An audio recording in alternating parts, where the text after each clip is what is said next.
સીતારામ, જય દ્વારકાધીશ, જય રામાપીર. કેમ છો બધાય? મજામાં ને? હાલો હવે અમારે શુક્ર શનિ રવિ 3 દિવસની રજા પૂરી થઈ ગઈ તો અમે જાય છે ઘરે. હાલો હવે અમે બધા નીકળીએ અને હવે મમ્મી જો બીજા લે રીતુને અમને ગાડી સુધી મૂકવા આવે છે, પપ્પા ઘરે મૂકવા આવે છે. તો હાલો જો હવે અમે જાય છે. આવજો. જય શ્રી રામ, જય દ્વારકાધીશ, જય રામાપીર. કેમ છો બધા? મજામાં ને? તો બનાવવામાં ને આજે ટિફિન વાળાએ એમ કહ્યું કે અમને ભરેલા રીંગણા બટેકા આપો કે. તો આપણે પેલા સંભારો વઘારી નાખીએ. કોબી મરચાં અને ગાજરનો સંભારો છે. સંભારો વઘારી નાખીએ. પછી આમાં જો આપણે આંધણ મૂક્યું છે. તો આમાં મગની ખીચડી કરવાની છે.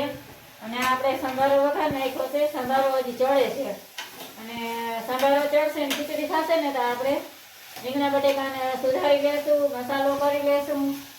તો રીંગણા બટેકાનું શાક ભરેલું કરવાનું છે ને તો એમાં શું નાખવાનું છે ખબર તમને?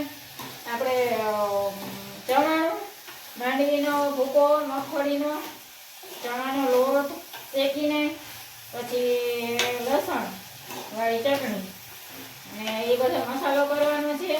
અને આપણે આ ગાજર મરચાંનો કોબીનો સંભારો કર્યો ને તો એમાં આપણે પાણી નથી નાખવાનું. કાતે અત્યારે પાણી નાખીએ ને તો ઘડીકમાં જ ભરે નહીં અને મજા ન આવે. પાણીવાળો સંભારો હોય ને તો આપણે ધીમા ગેસે છે ને એને ચડવા મૂકી દેવાનો છે. તો એ ચડી જાય ને ધીમા ગેસે તો મસ્ત સંભારો થાય. એમ પાણી નાખીએ ને તો ન કે અત્યારે કોબી પાણી મૂકે એટલે પાણી ન નાખીએ તો હાલે એમ. અને આમાં આપણે ખીચડી મૂકવાની છે મગની. તો આંધણ થઈ જાય ને એટલે આપણે એમાં ખીચડી ઓરી દેવાની છે. તો આ આપણે એમાં છે ને જો હળદર જરાક નાખી દઈએ, સ્વાદ અનુસાર મીઠું નાખી દઈએ. ખીચડીમાં તો થોડુંક મીઠું સરસ વધારે લાગે. અને થોડુંક અમથું આપણે એમાં તેલ નાખી દઈએ એટલે ખીચડી શું ઉભરાય નહીં એમ. થોડુંક અડધું પાવડું જેટલું નાખવાનું, વધારે નહીં નાખવાનું. તો આ સંભારો ચડી જાય ને પછી આપણે મસાલો કરવાનો છે રીંગણા બટેકા ભરેલાનો. તો આજે રીંગણા બટેકા ભરેલા કરવાના છે. ટિફિન વાળા આજે રવિવાર છે તો 5 થી 6 જણા છે. અને આપણે અમે લિમિટેડ જ રાખ્યા છે, બહુ વધારે રાખ્યા નથી ટિફિન વાળા, થોડા આપણે રાખ્યા છે એમ. આપણાથી થાય એટલું કરવાનું એમ.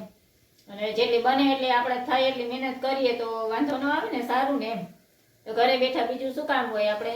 તો એટલું થોડું જાજુ જે થાય આપણે કરીએ એમ. શહેરમાં 5-7 જણા નાસ્તા હોય. બપોરે એમ તો ટિફિન થઈ જાય 5-7-8 ટિફિન બપોરના થઈ જાય.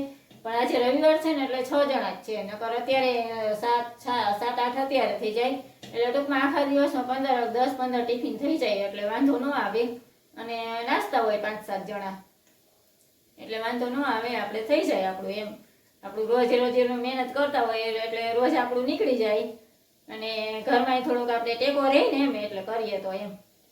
એટલે આપણે ચાલુ જ રાખ્યું છે, જોકે 10 વર્ષ થયા એટલે. તો ચાલો આપણે હવે ખીચડી ધોઈ અને ખીચડી ઓરી દઈએ. બરાબર, મળીએ બીજા વિડીયોમાં.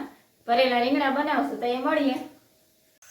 રીંગણાનો મસાલો તૈયાર થઈ ગયો છે અને મારી મમ્મી ભરે છે રીંગણા બટેકા શાક કરવા સારું. રીંગણા બટેકા ભરે છે. જો આ મસાલો મસ્ત તીખો છે. ભરેલા રીંગણા હોય એટલે તો આપણે જે તીખો મસાલો બનાવવાનો હોય એમાં તો મોરું શાક ન ભાવે. અને તીખો મસાલો મીડિયમ માપમાં કર્યો છે એટલે વાંધો ન આવે. બહુ તીખું ન લાગે અને બહુ મોરું ન લાગે. એટલે આપણે મસાલો ભરી લીધો. જેવો મસાલો ભરી લઈને પછી હવે આપણે શાક વઘારીએ ને એ પછી તમને બતાવીએ કે આપણે કેમ વઘાર કરવાનો હોય. જો કે ખબર તો હોય બધાને, પણ બધાની અલગ અલગ રીત હોય ને એમ. બધાને એક સરખી રીત ના હોય. કોઈ કઈ રીતના કેવી રીતના વઘાર કરતા હોય એમ. તો આપણે પછી એને શાક વઘારશું ને ત્યારે તમને બતાડશું કે આમ જો અમે આવી રીતના આમ શાક વઘારીએ છીએ એમ.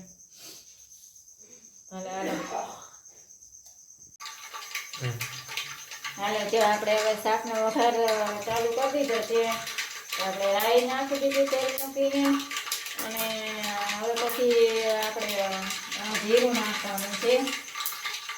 તો વઘાર થાય છે, રાઈ ફૂટે છે. રાઈ ફૂટી જાય ને પછી જીરું નાખીએ ને તો વાંધો ના આવે. જીરું બરતા વાર ઝટ બળી જાય, રાઈને વાર લાગે થોડી. એટલે આપણે આ હવે નાખ્યું છે જીરું અને આ છે વઘારના મારેલા બટેકા. હિંગ નાખી દીધી છે અને આ પેલા આપણે મસાલા અને થોડું પાણી નાખી આપણે અને બટેકાના મસાલાનો પેલા વઘાર કરી નાખી. આપણે કાઢી દીધો છે રીંગણા બટેકા ભરેલાનો વઘાર કરી દીધો.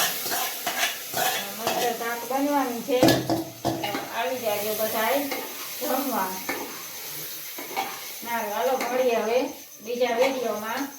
આ શાક આપણું મસ્ત આઈતા બનવાનું છે. ભરેલા રીંગણા છે એટલે અમારી યશના ઉપાધિ નહીં દે કાંઈ. કારણ કે ભરેલા રીંગણા છે પેલા તો કહેતો હતો કે મમ્મી નવીન કંઈક બનાવો. હું વિચારતી હતી કે શું બનાવું. આજે અમારે ભાટિયામાં અમાસ છે ને તો કે બધા હોય જ ત્યાં અમાસ છે તો અમારે અહીંયા શાકભાજીવાળા બંધ હોય, માર્કેટ બંધ હોય એટલે પાઉંભાજી જો બનાવવી હોય ને તો કદાચ એમ થાત કે પાઉંભાજી બનાવે તો ન મેળાયું. કારણ કે શાકભાજીવાળા બધા બંધ હોય એટલે એમાં તો બધું શાક જોઈએ પાઉંભાજી બનાવી એટલે પછી આરામ કરી ગયા અમે. અને મેં કીધું એક દિવસ તમે પાઉંભાજી બનાવી દઈશ કીધું. નકર એ કહેતો તો કે મમ્મી કંઈક નવીન બનાવ. તો આજે આપણે હવે મસાલો વધારે નાખ્યો. હવે આપણે નાખશું રીંગણા એમાં ભરેલા. કારણ કે હવે 5માંથી 6 જણા ટિફિનવાળા થઈ ગયા છે. 3 જણા અમે તો ટિફિનવાળાને તો કાંઈ એક બબે રીંગણ તો નથી દેવાતું. 3 રીંગણા દેવા પડે, 3 4 અને બબે બટેકા દેવા પડે. થોડોક મસાલો અને રસો થોડોક. આમાં તો બહુ રસો કરીએ નહીં કાંઈ, ભરેલા રીંગણા હોય એટલે. બાકી નકર તો થોડું રસાવાળું શાક હોય એમ છે, હાલે એ લોકોને ભાવે.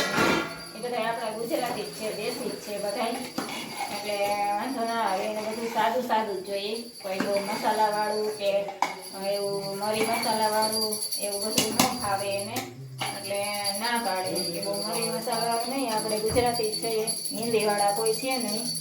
અમારે તો જો કે હિન્દીવાળા ટિફિનવાળા ઘણા આવે પણ એને પછી એમ કહીએ કે અમે સાદું જ બનાવીએ છીએ ગુજરાતી. તો 1-2 વાર મંગાવે તો એને ખાવી જાય એટલે એ કહે છે કે વાંધો નહીં અમને ફાવે છે. તે પછી સાદું બનાવું. આપણા ગુજરાતી હોય એને તો ચોકે બહુ ન હાલે ઓલું. એને તો બધાને સાદું જ જોતું હોય. બહારના અમુક હોય ને એને જોતું હોય ઓલું. તો એ 1-2 વાર અમારું ટિફિન થાય ને એટલે એમ જ કહેશે કે ના અમને હાલશે હવે, આ અમને ખાવી જશે હવે. તે વાંધો નથી આવતો. બધા ટિફિનવાળા સાદું ને સિમ્પલ હોય. આપણે હવે કરી દીધું કુકર બંધ. હમણાં મળશે સીટી ઉકળવા પછી આપણે હવે રોટલી ખાલી બનાવવાની રહી, પછી ટિફિન ભરવાના. ચાલો મળીએ બીજા વિડીયોમાં. આપણે કાલે વિડીયો બનાવવાનો ટાઈમ નથી મળ્યો અને આજે વિડીયો ચાલુ કર્યો છે ને આજે સાંજે એડિટ કરીશ અને આવી જશે યુટ્યુબમાં. વિડીયો આપણે આવી જશે, ફૂલ વિડીયો જોતા આવજો બધા. અને આજ તો છે રવિવાર એટલે આપણે મોડું ઉઠવાનું. આપણે ઉઠાડા સવારે 10:30 વાગે. પછી વિડીયો બનાવવાનો ટાઈમ નથી મળ્યો મને. તો મેં બનાવ્યો નથી આખા દિવસના. અટાણે થોડોક બનાવ્યો અને સાંજે એડિટ કરીશ એટલે આવી જશે ફૂલ વિડીયો. બાકી કેમ છે મારા કલેજા? મજામાં? આપણા વિડીયો ગમ્યો હોય તો લાઈક કરજો, શેર કરજો, કોમેન્ટમાં જણાવજો કેવો લાગ્યો વિડીયો. તો ચાલો હવે મળીએ બીજા વિડીયોમાં.